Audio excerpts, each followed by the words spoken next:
On a more positive note for today's episode, I want to talk about pet decks. So pet decks are the decks that, don't perform well in terms of percentages. They are about a 50-50 deck, but they mean a lot to you, and they can have some good matchups that can frustrate people. So again, I'm not, a hardcore LOR player. I don't play meta decks.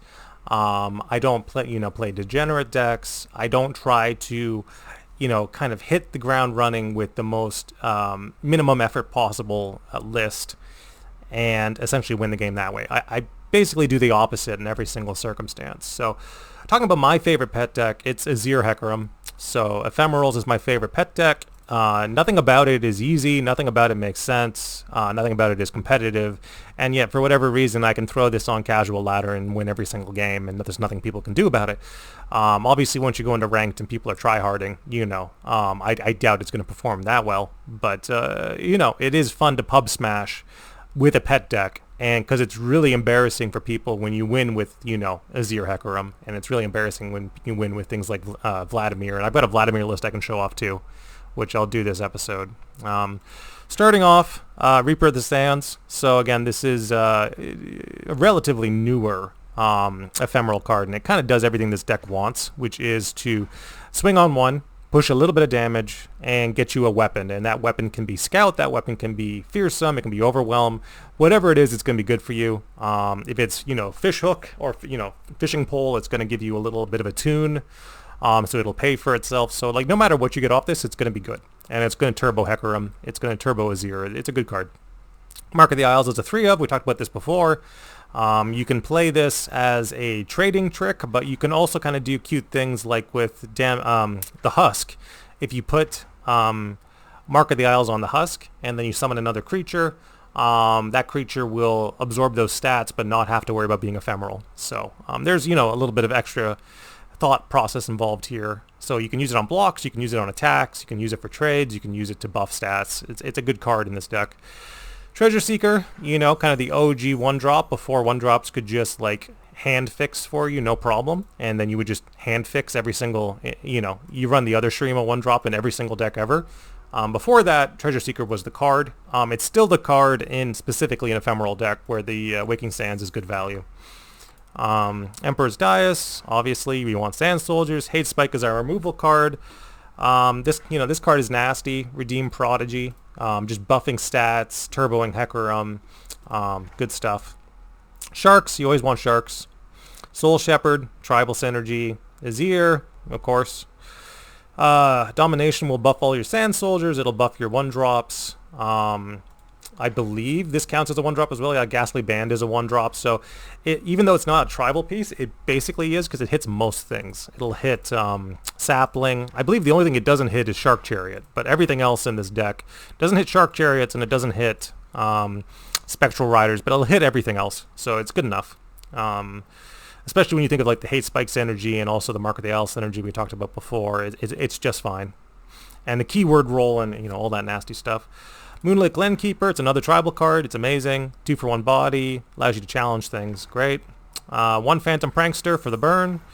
And then 3 Neverglade Collectors for the drain. So you're getting some life back. And typically it's pretty risky to play an ephemeral deck because you can get lethal down very easily because you don't have much strength in the way of blocks. But Neverglade Collector, provides this really challenging situation where it's not easy to remove because of the 5 health. And your opponent has to sink a lot of resources to get rid of it. And if they do that, then they likely won't have answers for your current swing, which is going to be very heavy on ephemerals. So it's one of those things where you're basically putting people on a Vengeance or on a 3 Sisters and that sort of thing. But then they're also spending 6 mana, which kind of taps them out. So you're going to win anyway, most of the time. And then Hecarim himself. So this list is very strong in a situation, very strong as a pet deck, again, in a situation where, I've beaten Infinite Invoke, for example, because, again, this deck is just I don't care that you're cycling through every single card because my swings are always 6 wide and massive. So feel free to cycle for value as much as you want. You're never going to beat me on board. So it's really fun into Infinite Invoke. It's really fun for the drain win con. It's really fun to win with bad cards. So, great pet deck.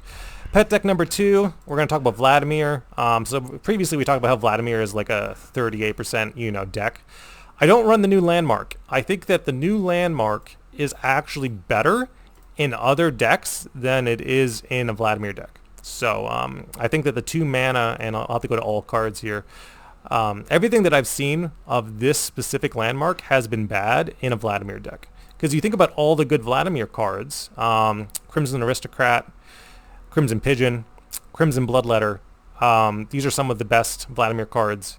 They all die from Crimson Banquet, because that's the way the interaction works, where like as soon as you play them, they'll just die. It doesn't matter what else triggers or happens.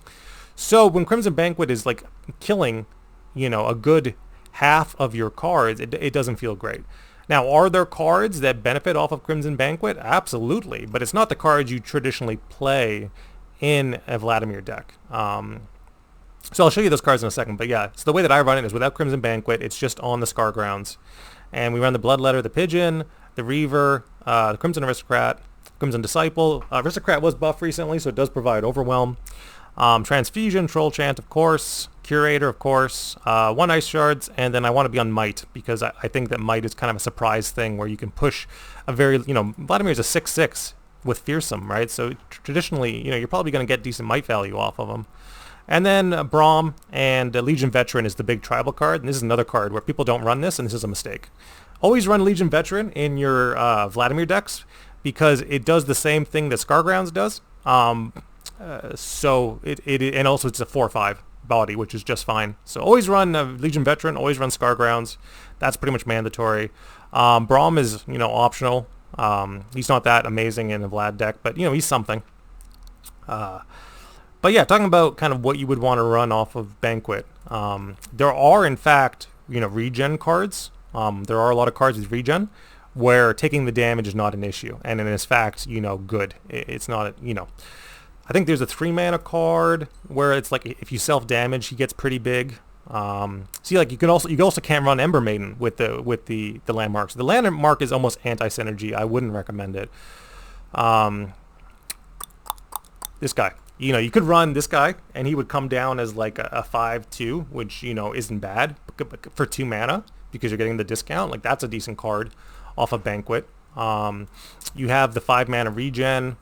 This guy, that's not bad off of Banquet for 4 mana. So like the card, it's a very different deck is what I'm saying, is that if you do, you have like the traditional mid-range Vlad shell that kind of tops at 5 mana, and it looks like this, where you have the Bloodletter, the Pigeon, the Reaver, the Aristocrat, the Disciple, Transfusion, Troll Chant, have some Mights there, the Ice Shard, Scargrounds, Braum, Legion Veteran, and Vladimir. So that's kind of your traditional mid-range shell.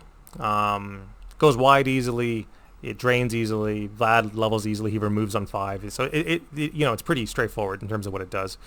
But then there's the other version where I think you're more into the Banquet, and you're playing bigger stuff. You're playing that kind of big Vladimir cards, things like also the 5 mana Thump card, the Smash Trezor. Like I think you would definitely play Trezor off Banquet.